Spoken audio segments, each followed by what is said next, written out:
Hey, what's going on, everybody? Welcome back to the Entertainment Enthusiast. And for today's show, I'm going to be covering the more positive end of 2025 of my favorite slash honorable mentions. Covering the more positive end.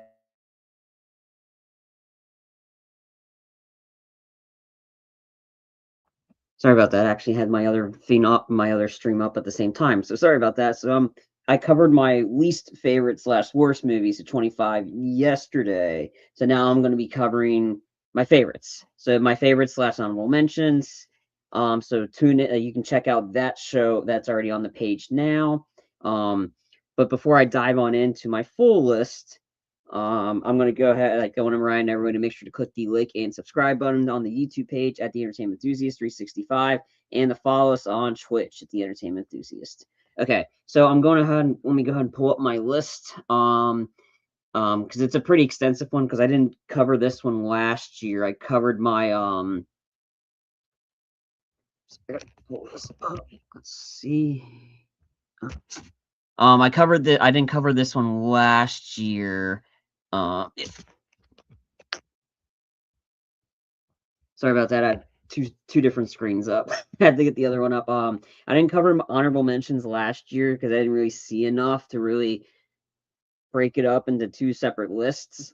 But I saw a decent amount this year, so that figured, what the heck? Let's go ahead and cover honorable mentions. One that I'm going to be like the one honorable mention I want to give a shout out to didn't necessarily come out in 2025. It came out years ago, but it was only released in the theaters for the first stateside for the very first time in 25, and that would be the Kill Bill Whole Bloody Affair. If this had officially came out in 2025, this would absolutely be in my top 10 for favorite movies of the year. But technically, it didn't come out in 20. This one didn't technically come out in 25. Came out in like 2011 in theaters. It has got a theatrical release stateside this year, but but the Kill Bill Whole Bloody Affair is the definitive version of Kill Bill. Like the version that, if you've never seen Kill Bill, being in this 20 like in the span of 20 plus years, good for you. Yeah, you're able to manage that. So essentially, if you have not seen Kill Bill, and if you can find it in theaters or hopefully soon on physical media, Kill Bill: The Whole Bloody Affair is the true definitive version of Kill Bill that you should see. If you've never seen Kill Bill, if you've seen Kill Bill Volume 1 and 2, it's the same movie. This is the true version of that, and there's some added features to it. Still a fantastic set of movies. Um, but I just had to mention that one. That's not on any of my list because it technically did not come out in 25. It just was released in theaters for the first time ever in the stateside and in the US theatrically. It was released 25, so I just wanted to give a special shout out for that. Okay, so going into my honorable mentions, we're gonna start with those first, and then I'm gonna work my way up to my favorite movie, my favorites list, and my favorite movie. So my number 10 honorable mention, 10th honorable mention, is the third magician flick, Now You See Me, Now You Don't. This is the third movie in that series. The second one actually came out at 2016, so about 9 years. I just watched this one over the weekend. I had a lot of fun watching this. I enjoyed these magician flicks, the heist flicks, because it's just like, because again, it's just the chemistry that the between the crew of Jesse Eisenberg, Woody Harrelson, Dave Franco is just solid. The first one had Isla Fisher in it, and then the second one, Isla was not in that one, and they brought in Lizzie Kaplan as Lulu. It was the new Horsemen. Essentially, they're the Horsemen, and they're like the Robin Hoods, something like that, taken from the like helping out the poor, attacking the wealthy, the corrupt, and pretty much bringing them to the limelight. And that's essentially what these are. And then so again, this brought a new batch of crew in it, and I just had a lot of fun watching this one. It was just a lot of fun seeing everybody back together in it. And then the new batch of characters that they introduced was actually pretty good. The one actress in it who I'm not a huge fan of. She didn't piss me off in this one, so she was bare like she was okay in this one. She was horrible in Borderlands as Tiny Tina. Then again, everybody but Jack Black was horrible in Borderlands, and I found her kind of annoying in Barbie as the daughter. But anyway, she was okay in this one. Everybody was entertaining in this, and then they already set up a fourth one. Had some nice twists in this one, and this scene, the whole crew interact, and they did this one super well of getting the old team, new team, combining them together. See Jurassic World Dominion. This is how you do it. This is how you're able to get the old cast, new cast together with a simple storyline to do it. Not what you just did with Jurassic World Dominion. All right, what you just did was lazy writing. Like, come on. But I digress. But yeah, no, I just had a lot of fun watching this one. So anytime you can, anytime you can get a chance to watch, Now You See Me, Now You Don't. If you've seen the other two, you got to watch this one. It's just as good, if not, it's right up there with them. They're all entertaining flicks. A lot of riffing between each other, Woody Harrelson, all that. So it's Jesse Eisenberg. Yeah, it's all really great. I had a lot of fun watching this one. It's an honorable mention because I had so many other ones that I liked better than this one as my favorites, but it's still pretty good nonetheless. So definitely worthwhile to check out. So that was my number 10 honorable mention. My number 9 is the one that just came out last week, and that's Anaconda. And this is not the J-Lo and Ice Cube version. This is the comedic reboot, per se, of Anaconda, starring Jack Black, Paul Rudd, Steve Zahn, Thotty Noonan. Yeah, this one was funny. I had a fun time watching this one. This was absolutely ridiculous, hilarious, funny.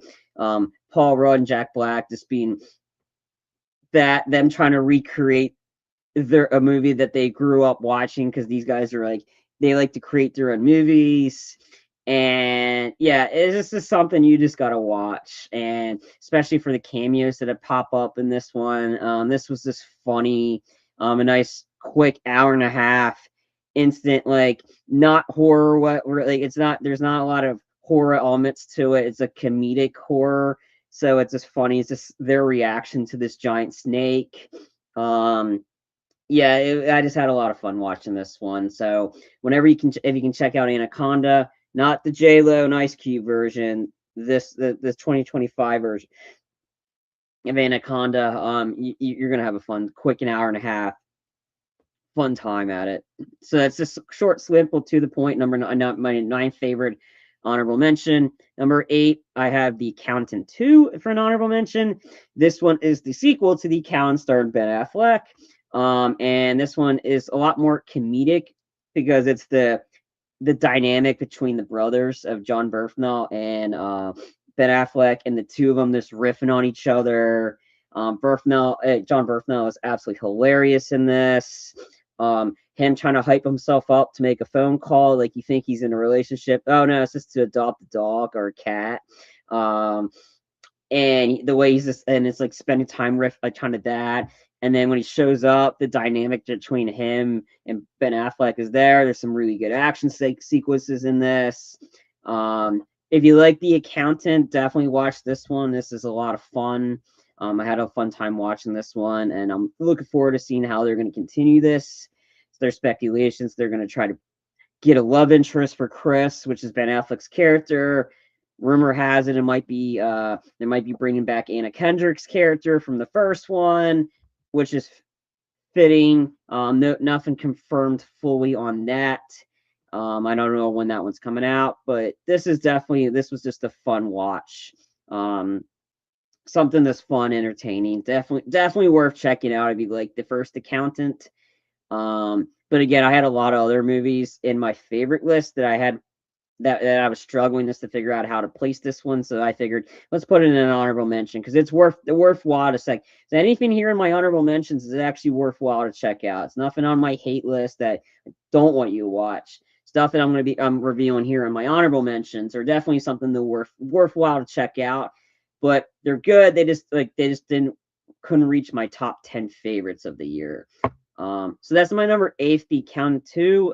You like the first account, you're gonna like this one. It's entertaining, has some good action sequences, stuff like that. My number 7 is another sequel, and it's the Den of Thieves sequel, Pantera. I really like this one. It's not as action packed or doesn't have that like iconic shootout as the first one did, which first one is very underrated. That one came out. I had a lot of fun watching that. Gerald Butler was just awesome in it. So this one picks up after the events of the first one. Um, uh, Big Nick is going after Donnie, the guy that got away, and he has to and he's teaming up, and they're trying to do another robbery overseas and stuff. There's a decent action sequence in this, but this one's more of the heist elements to it. So if you're expecting it to be as have an awesome shootout like the first one did, you're gonna be slightly disappointed. But this is still fun nonetheless. Just the banner between O'Shea Jackson's Donnie and Gerard Butler's Big Nick. That the dynamic between the two of them, it was like that, had really good chemistry.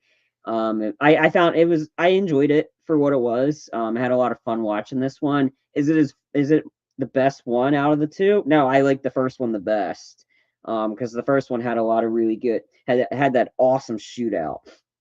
And then it's just a little bit more entertaining, but I like this one still nonetheless. So if you've seen Den of Thieves, the first one, definitely check this one out. It's still pretty good. If you've not seen any of them, definitely watch them both.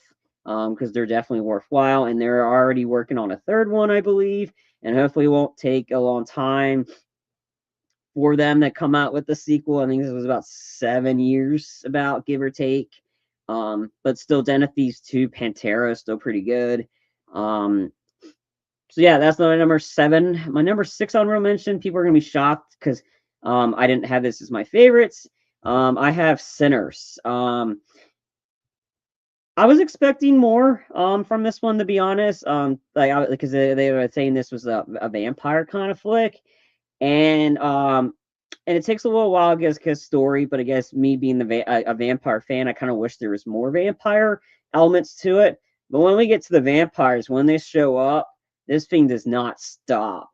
And there's a really cool moment when they're about to do the battle between Michael B. Jordan's character, like Michael B. Jordan's team, and then the actual vampires, where the screen expands. That's how you know, okay, up until this point, it was not used with IMAX cameras. But when they got to the battle sequence, and that was an awesome sequence when the giant battle started to happen. That's when the screens expanded, and that's when you get to IMAX. And then when you get to the IMAX part of it, that's when the movie just takes it up another notch. Michael B. Jordan was really good in this, as the brothers, Smoke and Stack. Haley Steinfeld was good in this as well. Little interesting twist in it, and this one's probably gonna win a lot of awards. I just know, I just have a feeling of this. It's either gonna be this or One Battle After Another that's gonna be winning a lot of the stuff. But the action sequences when they show it, when they appear, really good. Like the vampire battle sequence is awesome, and then the final battle sequence of him taking out the final shootout. That thing's really cool. And that's how you know when it goes to IMAX. That was that. But performances wise, this was a really good performances in it. Michael B. Jordan was great. I just wish there was a little bit more vampires to it, but then again, that was just me expecting more a vampire flick. But it's still good nonetheless. And like maybe they can get Ryan Coogler to direct Blade, so they can have kind of like having Wesley Snipes back in it, because what they're currently doing with Blade now with the MCU, it's not looking well.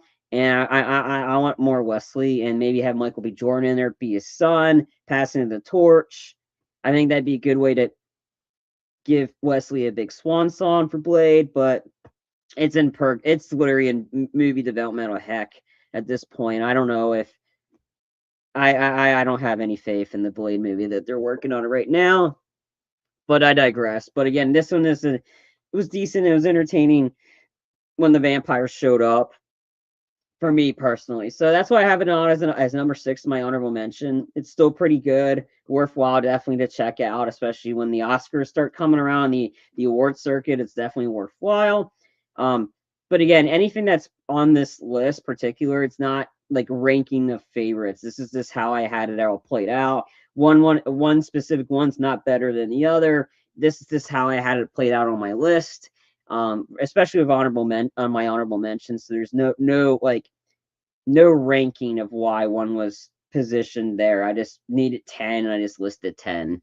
Because I've Sinners is definitely better than the one I have at my number 5, and gonna get a lot of hate on this one, but I like this one for as is. I was entertained, and that was the latest Captain America, Brave New World. This is the with Anthony Mackie, Sam Wilson taking on the reins of Captain America, and that one just kind of like continues on from the events of Brave New World. Thaddeus Ross is in this one now, which is the daughter, which is the general that's trying to take out the Hulk. And this one, instead of the late William Hurt, it's Harrison Ford's taking on the realms. There's some really cool elements in this, like the banner between Falcon and Captain America is pretty funny. Manny Ramirez plays a really good job as Falcon. Get a nice appearance from potential Congressman elect Barnes. Yes, and you see him in a suit and a tie, and everybody's like, "This what?" Yep, and so it was nice and it was a nice little tease to how this one kind of sets up the after sets up what's going to happen after the events of Thunderbolts, which we'll be covering in a little bit. I enjoyed this one for what it was. Was it the best Captain America movie? No. But I was entertained for it. I had a good time watching this. It was just it entertained me for an hour and 50 minutes, and that's for me for the Marvel movies. That's all I really want. I know I've gotten flack for liking multiple Marvel movies, not so much DC. Sue me, fine. Like again, I like Marvel. I like to be entertained. I like the comic book movie, stuff like that. Is it the best Marvel movie? Absolutely not. But it entertained me for what it was, and that's why I liked it as an honorable mention, because I just had fun with it, and it's just one of those ones is turn off your brain and watch something. That's literally what a Marvel movie is supposed to do. The only times you need to start thinking is like maybe when we get to the Avenger flicks and like, all right, how's this going to play out? What's the next phase? And such and such. But for what it was, Brave New World, I was entertained for it, and that's why I have to put it on my list.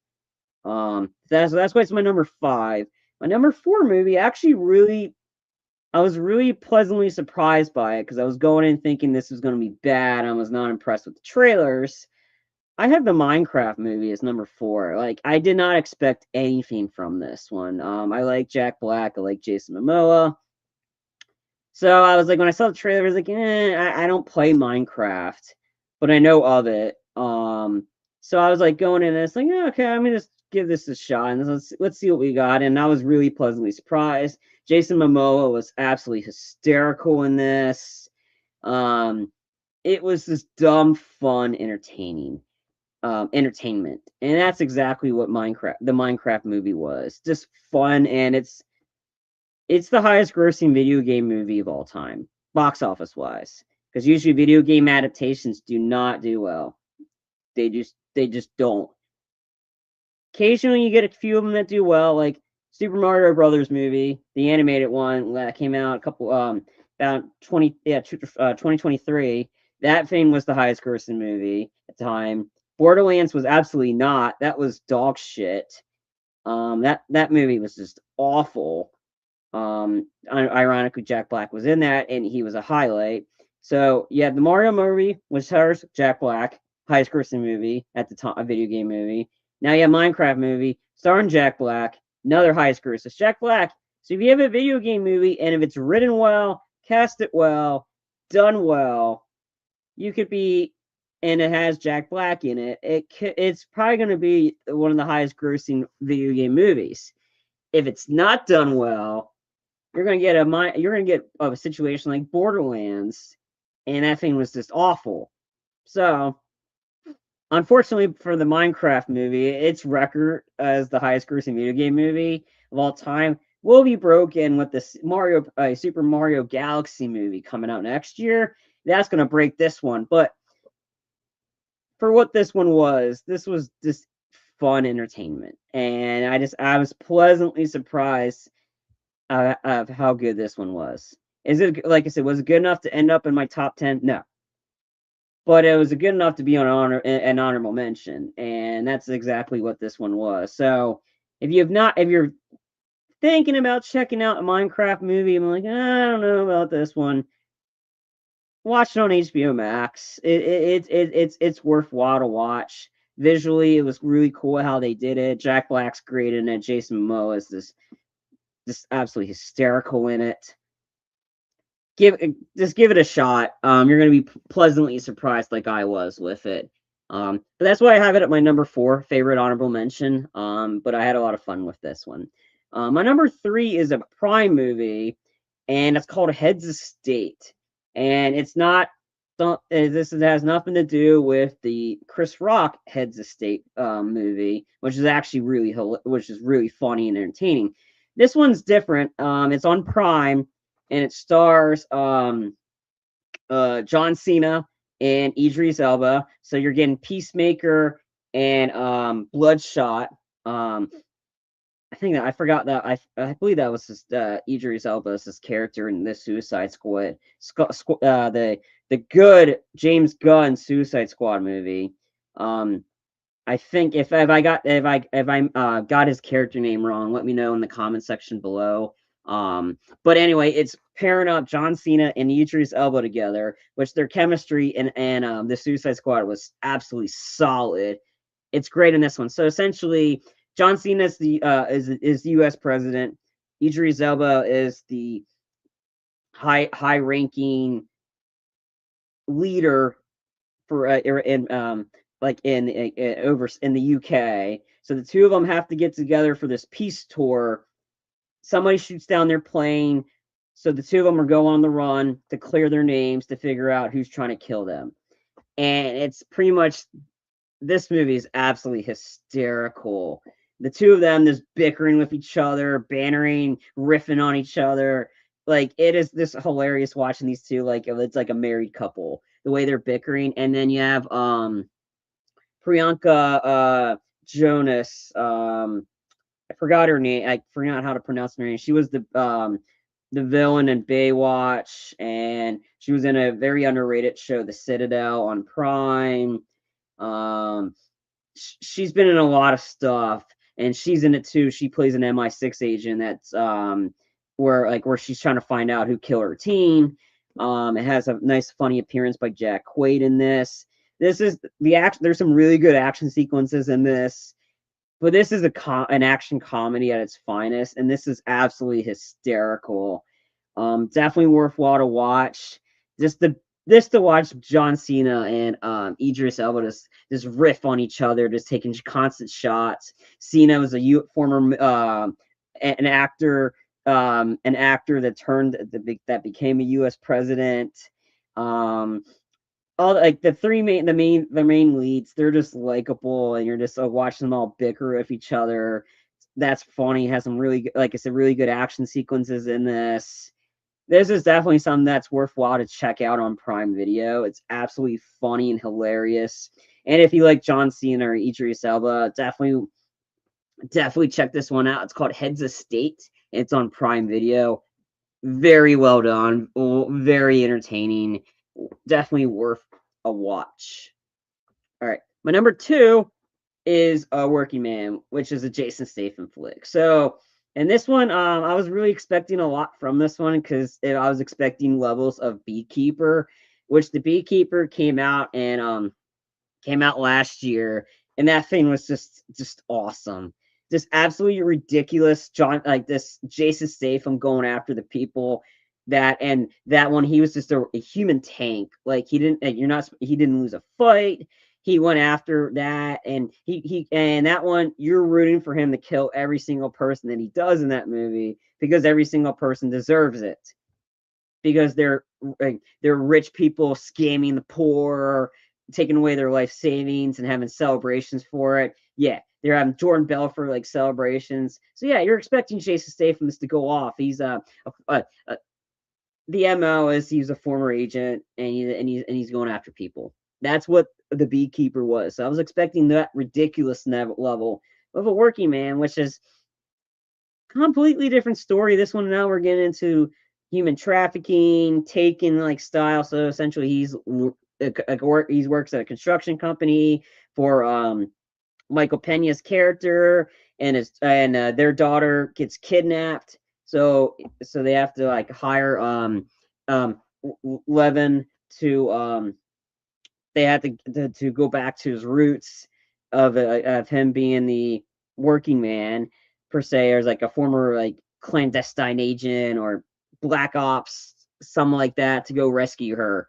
Um, Not a lot of action in this one compared to the Beekeeper, but still, when there's action in it, it was entertaining, and it's just nice seeing Jason Statham this continue to crack out all these these uh, these movies. So essentially, somebody said in the comment section on the trailer for Shelter, which is the next Jason Statham movie coming out in January, which I'm really excited for. And Jason Statham, this needs to have his own sub genre. Like you know exactly what you're gonna get, and yet it's the same type of storyline. Yet I'm still watching it. Like watching Jason Statham, this kick ass and take out people that absolutely deserve it, and him just being an absolute badass. That's where you watch Jason Statham flick, and this one was more of the same. And this one's based off a series of books, so we'll see if this one does well. It can continue on with the sequel because this was just entertaining. Seeing David Harbour as this blind friend that knows how to use a gun, that has all these different weapons, so that was kind of funny. But again, I had to have a Jason Statham flick on my list at some point because I'm a fan of his stuff, and I don't care if it's the same plot. It's Jason, more Jason Statham, and I'm like, for him cranking out the stuff is like the old days of Stallone and Arnold and Jean-Claude Van Damme cranking out these action hits from the 80s and the 90s, and that Statham is to this decade as what those were for the 80s and the 90s. So if you like Jason Statham, definitely check out A Working Man. If you don't, if you've seen one Jason Statham, you've seen them all. So if you're expecting anything different, then I'm sorry. I don't know what to tell you. It's Jason Statham, but I had to have A Working Man on my list. I had a fun time watching this one. But that's my number two honorable mention. And my number one is another Prime Video one, and it's the Mark Wahlberg's Parker type movie called Play Dirty. So this one's another Parker movie, and there's actors that portrayed Parker over the years, from Lee Marvin to Mel Gibson to just recently talked about Jason Statham portrayed Parker. So this one's Mark Wahlberg's take on Parker, and essentially he gets left for dead after by one of the member in his own team. So he tries to get revenge on her, but he has to team up to like steal a country per se, and it's entertaining. It's him playing it out, and the idiot in the group not buying it, and Mark Wahlberg's not having dealing with that. It's entertaining, and it's worthwhile just to check out on Prime. So that's really about that one, about this one. So I can't really go into much more detail about this one. You just have to check this one out. But it's called Play Dirty. And if you're familiar of the character Parker, this one's definitely worthwhile to check out. So again, that's it for my honorable mentions. So we're gonna get half that part done with. And just to recap of what ones were on my list, I had number 10 was Now You See Me, Now You Don't. Number 9 was Anaconda. 8, The Accountant 2. 7, Den of Thieves 2, Pantera. 6, Sinners. 5, Captain America, Brave New World. 4, Minecraft Movie. 3, Heads of State. 2, A Working Man, and 1, Play Dirty. Now we're getting into the probably reason you're checking this one out is to wondering what is my favorite movies of the year. These are 10, and again, my list is going to be different than everybody else's. And I already know it's a lot of bit different because a lot of people have these different Oscar indie flicks on there, and I don't have necessarily a lot of those. I've seen them, I just didn't enjoy them as much to include them on my list for my top 10. So again, my list will most likely be different than yours, and that is fine. I'm not saying my list is better than others. No, it's everything subjective. So again, I just want to let you know what some of the ones I really enjoyed this year.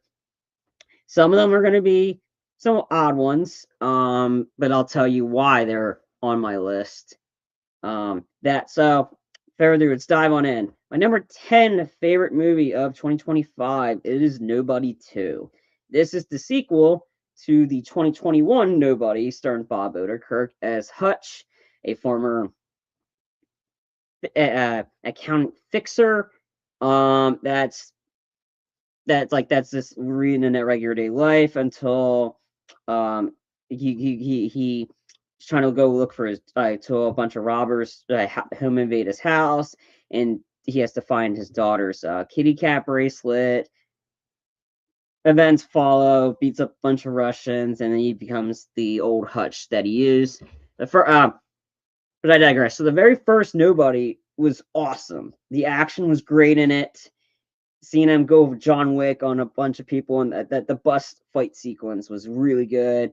And then the absurdity of the final shootout in the warehouse with traps, Home Alone style traps, all that stuff is just great fun. So this one pretty much picks it up right when it kind of left off, and there's just this more ridiculousness with this in terms of the kills, fight sequences, stuff like that. Hutch takes his family on a vacation after he has to continue to do jobs because he burnt a bunch of money that he wasn't really supposed to burn, and he's trying to pay his debt. So he's taking a family vacation to a place that him and his brother grew up, and lo and behold, it's not the same place. Drugs, money, all that stuff is in that. So he brings his family into the same situation, and then the person he has to deal with is a mob boss played by Sharon Stone, who absolutely just had a blast doing this one. Like she just looked like she was having so much fun making like this being a bad person in this. And she didn't care. Sharon Stone's at that point. She can just do whatever she wants. So the fact that she was in this movie is just kind of funny. But yeah, just she was having fun. The action sequences are great in this. Everybody's great in this. And again, if you like the first Nobody, check this one out. It's available on Peacock. It's absolutely worth watching. The final shootout fight sequence is set at an amusement park. So absolutely all the ridiculousness with that. I had a lot of fun watching this one in theaters. It was just fun, dumb fun, entertaining, and I'm looking forward to seeing how they're going to do the third one. Which I believe there's a third one coming. I'm not 100% sure, but this one was just fun. And if you like the first one, it's more of the same, and that's not a bad thing. Like, do what you did well. Don't get rid of that. Continue on with what you did well. And what it did well was the action sequences. And this one, it did the action sequences really well. So if you like the first Nobody, definitely check out Nobody 2. It is just as fun as the first one. So that's my number 10. Okay, now my number 9 is kind of an odd one, but it's still pretty funny. And it's Good Fortune. This one is the directorial debut of Aziz Ansari, and it stars him, Seth Rogen, and Keanu Reeves. And when I saw when I heard about this one, I was like, oh, okay. And I saw a trailer for this. It was during Ballerina, and I watched the trailer. I could not stop laughing at how funny this is. So Keanu Reeves plays a guardian angel named Gabriel. And is he the type of guardian angel that would come down there and save people and so they can have spiritual enlightenments? Not really. His job is texting and driving. So yes, so if you're texting and driving and you're about to get in an accident, he comes and taps you on the shoulder, and he saves you from texting and driving, because apparently everybody really likes this. So he wants to be more fulfilling, have a more fulfilling life. So he tries to find a lost soul that isn't played by Aziz Ansari, who is not rich, and he's constantly trying to get jobs just like that. He lives in his car, and he's just trying to get enough money just to make it through the day. And then you have Jeff, which is played by Seth Rogen, super rich, doesn't go to many meetings, millionaire, billionaire, that. So you got a little bit of like, so in these like, so Gabriel's like shows up and goes, "Hey, I'm your guardian angel, so I'm gonna try to show you what life is like if you can, why you need to your life has meaning." And it turns out money was just that. So I digress. This movie is absolutely hysterical. Like I just watched it, I could not stop laughing how funny this one was. This is this especially Keanu was the highlight of this movie. And the reason I say this is because Keanu Reeves doesn't typically do comedies. He's mainly done the John Wicks, and he does his own stunts with the John Wicks. And he has not gotten hurt doing the John Wicks to the degree that he should, because all the stuff he did is pretty intense. But he does this comedy, and he shatters his leg filming this movie. Yes, Keanu Reeves broke his leg filming this movie. He does the hardcore stuff, and John Wick doesn't get hurt. Does a comedy, shatters his leg, and it's something that's like there's a sequence where they're trying to like get the awe of staying in a cold bathtub and then run into the sauna. He runs and trips over something and shatters his whole leg. Yes, and Keanu got asked that all the time during the circuits. You did the John Wicks, and you get hurt. You did this, and yep, I shattered my leg. He is absolutely hilarious in this movie because he's been an angel his whole life, and he loses his job, so he has to experience what it means to be human. So he has not never eaten a burger before, and he eats a burger and he's like enjoying it. And he goes, "You want some chicken nuggets?" And he's enjoying that. And he's wearing shirts. He goes, I can't find a job right now. I'm looking up videos of baby elephants. Like it's just this his dim-wittedness in it is what makes this movie really funny. And it's just his experience that like just either doing that or saying I'm a big boy now, like eating a burger. Like it's just this is something you gotta experience for yourself. Like I did in the trailer, I was like absolutely crying laughing when I was watching the trailer. This movie is just great. It's absolutely hysterical, funny. And Zeus is great in this. Seth Rogen's great in this. Um, and his boss, Sandra Oh, is funny. Everybody's just really funny in this. So this is a movie you just got to experience for yourself, and just to see that Keanu can do comedy when given the right script. Like his brief appearance in Always Be My Maybe, like him playing himself and this being an absolute dick, was absolutely hysterical. And Keanu's like the most likable guy, and he's one of my all-time favorite actors. He's a guy I would love just to meet in person because him as an actor has really meant so much to me. Because it's just to help, because my dad and I, we bonded over the Matrix movies, and Keanu was a huge part of that. And just the bond we had with the Matrix, and this Keanu's this most likable guy in real life. He's my number one guy. I would absolutely love to meet in real life, just to tell him how much he's meant to me. It's just so cool. But he's great. He's absolutely so funny in this movie. This movie's not available streaming anywhere yet. You would have to rent it, but it's absolutely worth the rent. It's called Good Fortune. It came out in October. This is absolutely this. If you need something, it's an hour and 50 minutes. But if you just want an hour, 2 hours, just to sit down and just laugh, have a good time, laugh, cry laughing, and just enjoy watching a movie, I highly recommend Good Fortune. This was just so funny seeing him, and then him on shrooms, even though he loves chocolate, just to experience this stuff and this his reaction to stuff. This makes this movie so much funnier, and there's tons of Keanu in it. So if you're expecting Keanu just to be a cameo, oh no, Keanu's in this. he's in this. And he's the texting and driving guardian angel. I cannot recommend this movie enough. Fortunately, I have other ones I really liked over this one, but it's number 9. And I could have had it a much higher on my list, but number 9 is really solid. So if you've not seen Good Fortune, find it, watch the trailer, and then go rent the movie. Like it's just so good. It's so entertaining, so funny.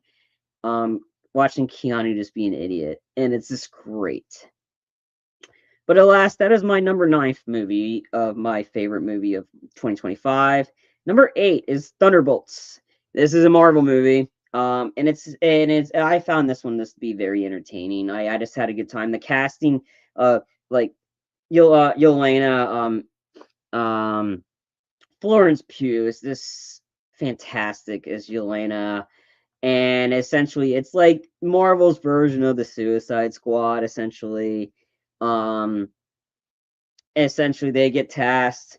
They're all like doing the dirty work of Valve, which is Julia Louis-Dreyfus's character, and they kind of make and her outfits is kind of making fun of Christy Nome and good.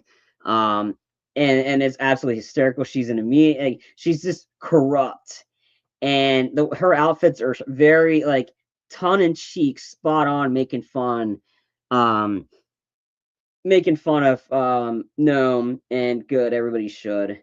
Um, that was really the only tongue in cheek moment I found from it. I found that to be pretty funny. But again, we're not I'm trying not to be political here because I'm trying to have fun here with the movies, and I don't want to make anything that because that's not fun. But I digress. Val is like the character it was introduced in Falcon and Winter Soldier. She's very corrupt and all that stuff, and that she's trying to do. So she tasked Yelena and a bunch of other former characters from Rent-A-Cop Captain America to Ghost, which was from Ant-Man and the Wasp, to Taskmaster, and then Bob. And Bucky's in this too. So essentially, it's just how they all meet up and how they're trying to survive and then deal with Valve and Bob and all that stuff. This was just it's not your typical Marvel movie because there's not a lot of superhero action in this. It's one of those kind of like Oscar-y kind of Marvel movies. I'm not saying that this one's an Oscar movie. It has had that type of feel, like an A24 kind of flick to it. It's a lot of comedy in it, so this one's entertaining. And then the chemistry the Thunderbolts have with each other. I just had a lot of fun watching this one. It was very entertaining, and I liked how they kind of set up. That they're going to be in Avengers Doomsday, and then the little tease that they're going to be confronting a certain family, and that family being the Fantastic Four, because like in the video, and they're calling themselves the New Avengers, and that's what it's going to lead to, like little kind of like back and forth between Captain America with Bucky, Captain America, Sam Wilson, and Bucky going at it. So that's going to be a little interesting how they're going to do that in Doomsday. But I had fun watching this one. The casting was great. Performances were really good in this, and it's just it felt like a really good A24 movie, but it's Marvel. But this one was one of the better Marvel movies that came out, which there's only 3 of them that really came out this year. This one, and Captain America, and then the next one I'm about to get into. But I enjoyed this one for what it was, and I'm really excited to see how we go from here with Avengers Doomsday. So again, Thunderbolts really good, entertaining. That's why it's my number 8. My number 7 is the other Marvel movie that came out, and I really had a fun time watching this. And this is the MCU's first version, first real attempt. I don't count the Chris Evans ones, even though the first one was okay, because they were not really technically the MCU. Fantastic Four: First Steps. This one had Pedro Pascal, Joseph Quinn, Vanessa Kirby, another guy from who's in that show, The Bear. He was the Thing. So this is really Marvel's first attempt at introducing us to the first family, the Fantastic Four.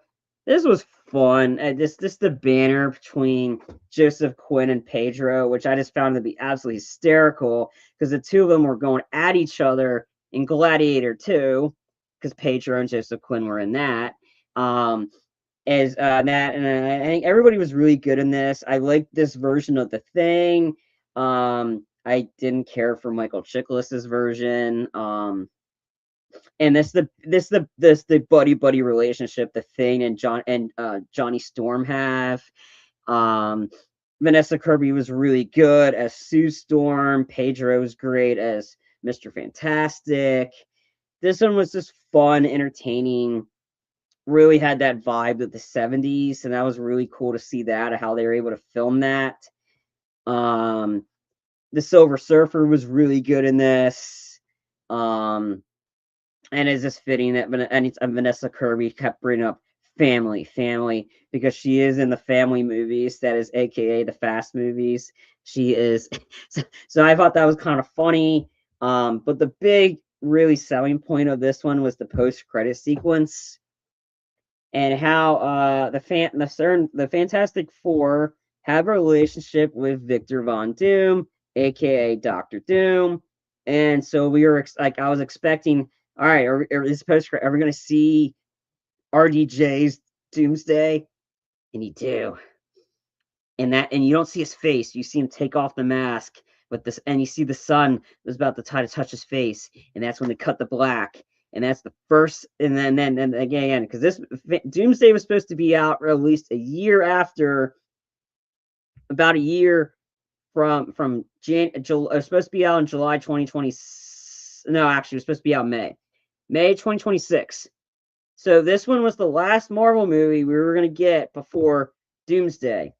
Not the case now. Now we got to wait whole year. Doomsday doesn't come out to December. So just to get a first glimpse of what Doomsday looks like was really cool to see, and to see how they interact with the Fantastic Four because of the history they have. So I'm really excited for Doctor Doom, because he's about to wreak some serious havoc. So this one really set the stage for that, and because again, the post-credit sequence from Thunderbolts introduces the Fantastic Four ship coming to this present day. How that happens, we don't know. So again, I'm really intrigued on that and see how they're going to interact, how the Fantastic Four interacts with the New Avengers and such. So again, it's a lot of storylines. I'm really excited to see how we're going to be able to get through this. So again, the fact that this was the last Marvel movie, I figured it ended pretty well before we get to Doomsday. But now, unfortunately, the next Marvel movie we're getting is Spider-Man, which was supposed to be after the event. So I'm interested how this all works out. But again, let's just get a first glimpse of Doctor Doom. Really cool. Really cool. But no, I had a lot of fun watching this one. But again, it's my number 7. So my number 6 is something I just watched recently, and that's Happy Gilmore 2. This was the long-awaited sequel to Happy Gilmore. I watched this one way too late. My family watched this one, and I could hear them consistently laughing. This movie was just so funny, and it was like, because I kind of had a feeling how they're gonna do this one a little bit. But just to see the movie, it was absolutely hysterical. I was laughing almost every second with this movie, about just how, and they did this one so well, how they brought everybody back, and they have to deal with the new younger generation goth thing, and all those douchebags and all that kinds of stuff. And then seeing like the professional golfers just make fun of themselves, and then just seeing returning castmates back in this, and then having one of the wrestlers from All Elite Wrestling, because I literally watched this after the latest AEW pay-per-view, and Maxwell Jacob Freeman, MJF, just won the title. And I was like, all right, I gotta watch it. He plays one of his sons, and he's absolutely hysterical. The kids are the brothers or just so funny because every single one of them has jobs and every single one of them is doing exactly what Happy did at his jobs, just making a mockery of the job, and then seeing younger versions of the iconic characters, like seeing Bobanovich portraying the younger version of his boss, Mr. Larson. Seeing a younger Donald played by Eminem. Oh, yeah, because they had to cut his lines because he wanted to say more stuff, but they that. And just to see him get beat up and then eaten by a bunch of alligators by calling them all dumbasses. That was really funny. You seen Ben Stiller back as Hal, as the AA guy, and he's just as much of a dick as everybody else. This is just was just dumb. It was just absolutely hysterical. So if you have not seen Happy Gilmore 2, it's on Netflix. Just watch this. You're just gonna have such a fun time, and seeing how many iconic actors and celebrities that just randomly appear in this it's just so fun, so funny. I had a fun time watching this. I had to have this in my top 10, and it was my number 6. So I had a lot of fun watching this one. So Happy Gilmore 2, so fun, so funny, just a great time. So that's my number 6. My number 5 is another comedy, and this one is a reboot. It's The Naked Gun. If the Naked Gun, this one had Liam Neeson portraying the son of Frank Drebin Jr. And there's nobody else that really could have portrayed this character than Liam Neeson. The dry sense of humor, and this movie literally has, you're getting thrown. This one takes multiple viewings because there's so much jokes they're thrown at you, right, like consistently getting shot at you, and you're gonna have to watch it again because you're laughing so hard you're missing the other jokes. And there's so many jokes in this and especially the end credit sequence, you got to stay and watch the entire credits because there's so much hilarious joke stuff that are thrown in the credits that you're like, oh my god, this is so funny. And if you've seen the original Naked Gun with Leslie Nielsen, you're gonna like this one. This one is just so funny, and it does it well. It doesn't try to change what the Naked Gun was. Yeah, I know the original director came out against it. He go, I'm not going to support this, but I had a fun time watching this. I could not stop laughing. There's a certain sequence in this that the director was frankly trying to get rid of, and the director of this is a member of the Lonely Island, and he's also directed MacGruber, The Watch, other stuff. And his buddy Andy Samberg was telling him the sequence. That he goes, "Yeah, I'm thinking about cutting this one out." And he goes, do not back down from this." He didn't, and he told the company, he told Paramount, "If you do not keep this sequence in this movie, I'm gonna quit. I quit." And luckily, they kept this certain sequence in the film. And when you see this sequence, you're gonna see why they made the right choice of keeping this in there. It is absolutely this movie is just so funny, very entertaining, quick, hour and 20 minutes, hour and 28, hour and a half of this nothing but jokes. And you're gonna cry. You're gonna cry laughing. Because I did. Because there's just so much funny stuff that happened in this movie. So I had to have The Naked Gun on my list because this one was my surprise hit. It was a very surprise. Like I was like, oh, this is gonna be pretty funny, and the trailer was absolutely hysterical. And Liam Neeson is just fantastic in it, and there's other iconic characters there. So Paul Walter Hauser plays the son of the boss from the original, and then you see everybody crying in front of their dads in the murals, and you see O.J. Simpson's character because he was in the original Naked Guns, and you see the guy goes, "Nah," shaking his head.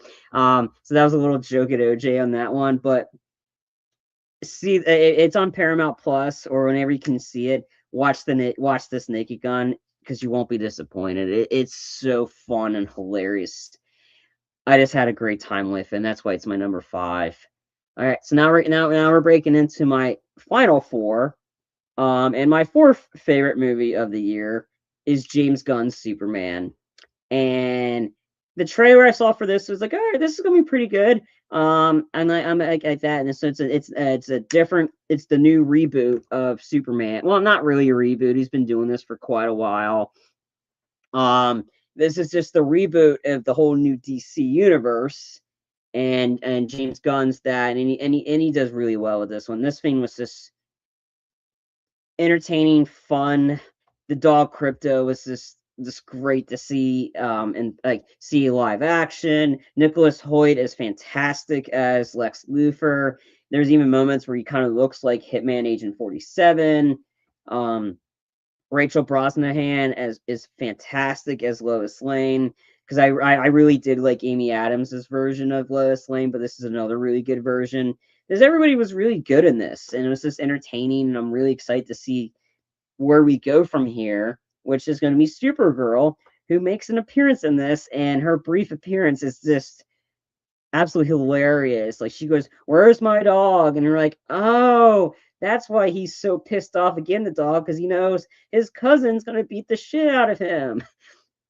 And then the dog's actually beating the crap out of Supergirl. And then she leaves and goes, "Bye, bitch." So that made everybody in the theater just laugh when she's just coming out and cussing out her cousin. And again, her upbringing is not as great as Superman's, but we'll find out in the Supergirl movie, and I'm really hoping that does well. But yeah, this was just fun. This is entertaining. It's a really good fresh start for the DC universe. It's often it was all dark and gloomy and stuff. And even though there's a lot of really good movies that came out of DC before James Gunn took over, but what this one did, it really set the stage of, all right, this is what hopefully this is the type of quality we're going to be getting later on. Because I had a lot of fun watching this one, and I have to watch Peacemaker because after the events of this movie, that's where Peacemaker season 2 picks up. But so if you're debating about checking out Superman, don't debate it. Just watch it. It's on HBO Max right now. You're gonna have a fun time watching this, and honestly, and I just had a lot of fun and it was just a fun movie to watch. It's motivating, like it's cheerful, all that kinds of stuff, and it's just you're rooting for him and you're rooting for Superman, and he does a really David Corn Sweet does a really good job, and then they introduce the other group. I forgot the name. It's been a while since I've seen it. That's the Nathan Fillon's character. And then you have Dina from The Walking Dead is in this as Hawk Girl, and she's just as hilarious in this. And Nathan Fillon is Guy Gardner, one of the Green Lanterns, and just the banner between all of them are just absolutely hilarious. So again, you won't be disappointed with Superman. It was just you're gonna have a lot of fun watching this one. Okay, my number 3 is Ballerina, and this is from the world of John Wick, Ballerina. This is set between the events of John Wick 3 and John Wick 4, and it focuses on Eve Markauer, like Eve. I cannot pronounce the character's last name, and essentially she watches a rival group kill her dad, and so she joins the Angelica Houston ballerina crew to learn and get revenge for what they did to her father. And Ana de Armas is absolutely fantastic in this movie. The action is really good. And again, this one had a lot of rewriting, reshooting. They got the John Wick guys involved with it to refix it. So at one point you're gonna figure out the action style. Okay, this action style was Len Wiseman, who I like as a director because he did a couple of the Underworld movies. He did the fourth Die Hard movie, Live Free Die Hard, which was just awesome. He did the Total Recall reboot, which actually was really pretty good.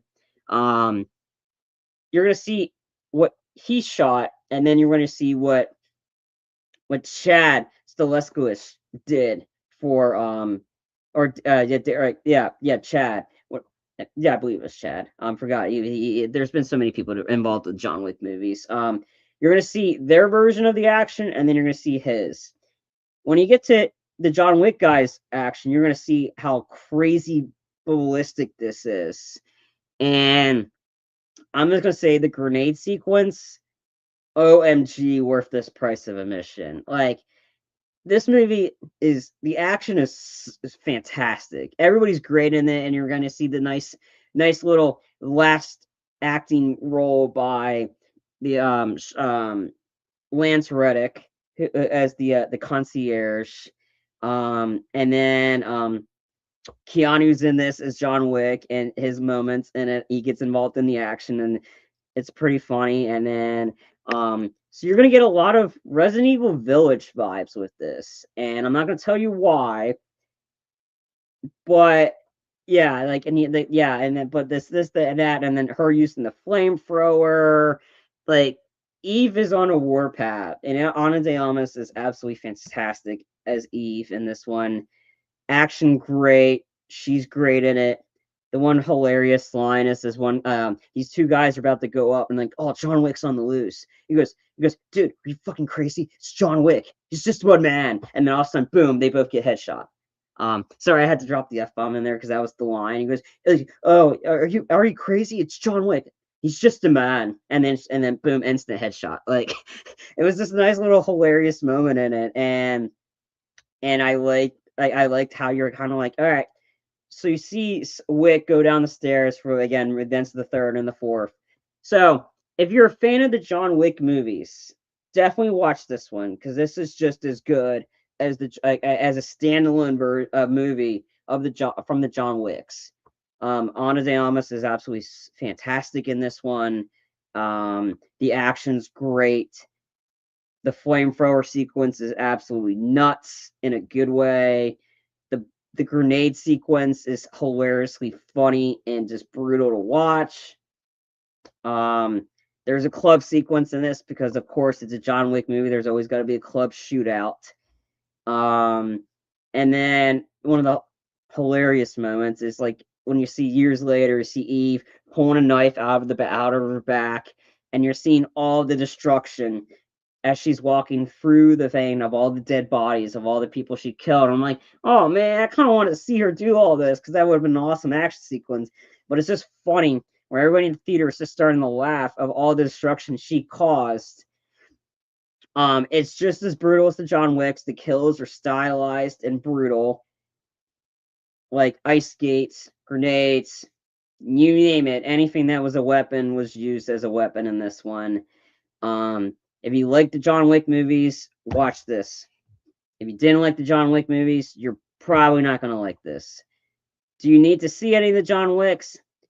You should, so you can be up to so you can know who some of the characters are, and so you can understand what's going on. But it's still fun. It's still fun as a standalone, and definitely worth watching. Like you're rooting for her to go on this warpath against everybody, and it's really great. So I was really high on this one for my box office predictions, and it kind of blew up because again, everybody was just bashing it for the sake of bashing it, and it didn't do as hot at the box office. I don't care. I've already watched this at least twice at home, once in the theater. It's gonna be many more viewings of this because this movie is just awesome. This is fun, and I love the John Wick movies. So definitely watch it. That's why I have it pretty high on my list. But again, it's not because I originally had this as my number one until the next movie I'm about to cover just blew me away of how well this one was. So Ballerina 3 is in my top 3. It's a pretty solid movie. Definitely check it out. My number 2, like I said, blew me away of this how well done this one is, and that's F1. This is the Formula One movie that came out starring Brad Pitt, directed by Joseph Kosinski, I think that's how you pronounce it, I believe. He's the one that he did Oblivion with Tom Cruise, which was really good. He did Top Gun Maverick, which was just phenomenal, and the way everything was about that was filmed so tremendous. And he just did this one. This one stars Brad Pitt, and he is tasked with his buddy because Brad Pitt's character is a guy that like takes these random these random racing jobs elsewhere. Like he won somebody NASCAR. So there's a new up and coming driver that's in Formula One for this new kind of company, and he wants Brad Pitt in there to help not only be a mentor, but to help him through it. So when I saw the trailer and I saw a couple of those moments, I'm like, all right, I'm getting Moneyball vibes, Billy Bean vibes with this. And there's so many moments in this movie where he was Billy Bean, like, what are you having fun for? You lost. What are you having fun for? Like, I was like, so I got that made me laugh. But F1 was so good. Like, this is one of my favorite movies of this year, and there's a reason because I don't follow Formula One. I know of it. I know it's a more um not it's more not prettier. It's more upscale version of NASCAR. Like everything's like to the ninest details. It's very like very more strict. It has a more broad, like a more specific audiences for this one. And so I knew of Formula One to the degree I never watched it, but this movie was just so good at how they filmed it. Like the part that I really loved the most, again, was how they got the camera in the car. So you're not so the way you're seeing the driver's facial reaction to them driving the vehicle. And he did this really well, Top Gun Maverick, when you're just seeing the facial reactions and you're in the vehicle with the drivers. And you're tensed up. Like again, it's just the like everything about this was just so good. Visuals, acting, performances, the musical score, which was Hans Zimmer. So if Hans Zimmer's doing your score, you're gonna get an absolute banger of a theme. And Hans Zimmer did the theme for this. And the opening theme is just a banger for this. And Brad Pitt is fantastic in this movie. Like the racing sequences are good. Like the final, like again, this is 2.5 hours. Yet I was sucked into my seat, like gripping the edge of my seat the entire way through, because you're hoping they can win this race. Javier Bardem is great in this. Brad Pitt's great. The actor that played the young racer is really good in this. This is just such a good movie from start to finish. And then again, this is not your typical summer movie. This one, like I said, this had come out later. This could be Oscar talks. That's just how good this one was. So if you've not seen F1, stop whatever you're doing, find a way to watch it. Either you have to either watch it on Apple TV Plus or find a way to rent or buy this movie because it's just so good. Like he does, and this one, that's why I was like, I came out of this and I was like, wow, this is my right now. This was my number one for months. And I had such a good time watching this movie. And it's something that's worthwhile. And it's you might think, oh, it's 2.5 hours. It's a long, drawn out movie. It's not. Like you're so sucked into the story and the characters and rooting for them to win this race and rooting for Brad Pitt's character that you're going to lose track of time. I'm like, whoa, it's already been 2.5 hours. Wow. That's and again, I don't long movies for me. The runtime doesn't matter to me as long as I'm entertained throughout. Mission Impossible: the Final Reckoning was almost 3 hours. It felt like 6 hours. I was bored out of my mind watching that movie. As long as you're keeping me entertained throughout the entire movie, I don't care what your runtime is. As long as it's and good enough to tell your story and keep me entertained. That's my philosophy on the runtimes. This movie can be 4 hours and I'm entertained, like Kill Bill, the whole bloody affair, or it could be an hour and a half and it feels like 3 hours when it shouldn't, because an hour and a half movie should be done like that, not drag on like all right, let's wrap this up. Like, but no, you don't feel that at all at F1. Like this was just so good. And then when I found out that the director of this one of F1, he's doing his take on Miami Vice, and I was like, all right. And there's like, and I'm like, just get Hans Zimmer, do the score, and you got a movie. And because I did like the Michael Mann version, and I believe I think they got their two castmates down. I know they got Michael B. Jordan's playing Tubbs, which is perfect. And I believe they're gonna get Austin Butler to play Crockett. And I'm like, okay. Because I did like the last Miami Vice movie with Michael Mann. I did enjoy that. So that when I found out he's doing that, Joseph Krasinski's his next movie is going to be Miami Vice. that. I'm like, and they're gonna make it go back to the '80s theme. So we're gonna have the '80s outfits, '80s visuals.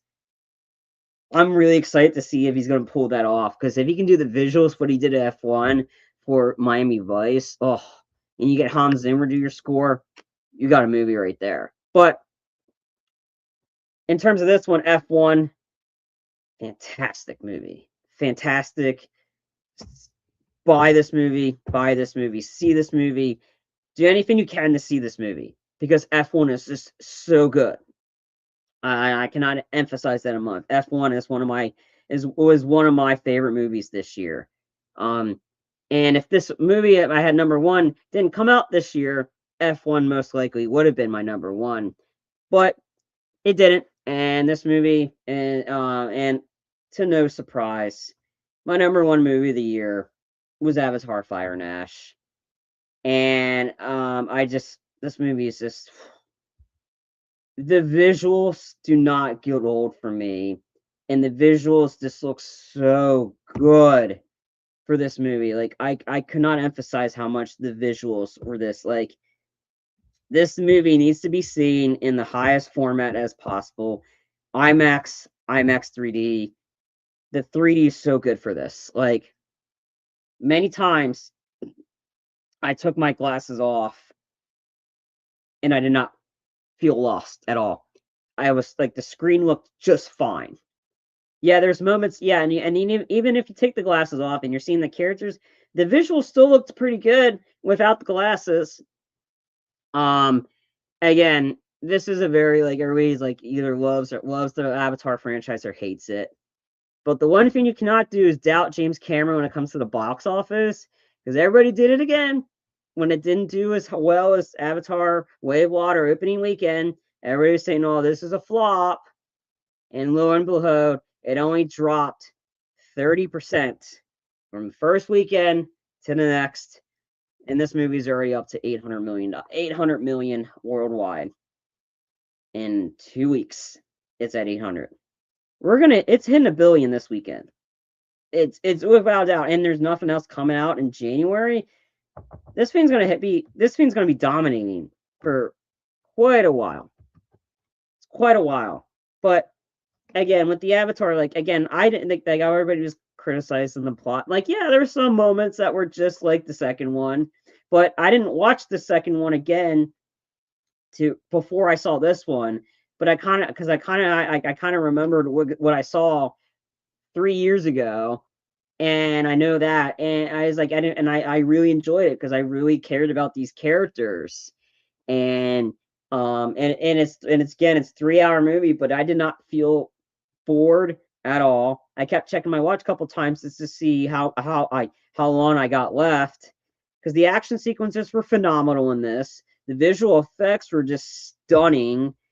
Like, I just had such a fun time watching this movie, and it's just like, and it's one of these ones, like you're not like James Cameron's one of the few directors out there that cares about the theater going experience and enhancing the viewing way. Like, he's the one that's emphasizing for the theaters.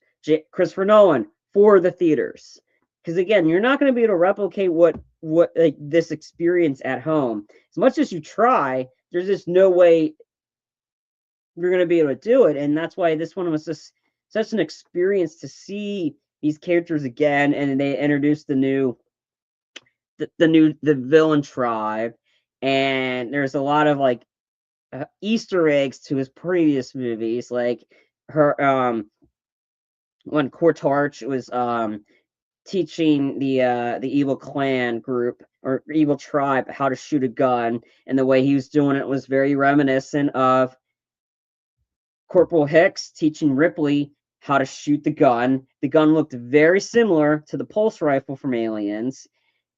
The target they were shooting were these alien pods that were the face huggers for that.